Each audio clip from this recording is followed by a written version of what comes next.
Welcome to my channel. Today we are going to discuss a recent proposal by the Pakistani government to amend the State Bank of Pakistan Act. These changes aim to allow dual nationals to hold leadership roles and to legalize digital currency in Pakistan. Let's dive into the detail and explore the potential impact of these amendments.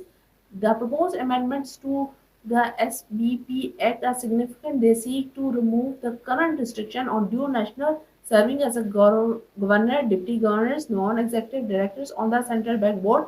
This change is expected to broaden the pool of eligibility of candidates for key positions. Additionally, the amendments aim to legalize the digital currency, which would mark a shift from a bank's traditional caution towards cryptocurrency related law. State Bank of Pakistan Act 1956, the primary legislation governing operates the Bank Security and Exchange Commission of Pakistan regulations governs the issuance and trading of securities, including digital currencies. Pakistan's citizenship provided the legal framework for dual nationality and its implication. In conclusion, the proposed amendments to SBP Act represents a significant shift towards Pakistan financial policy by allowing dual national.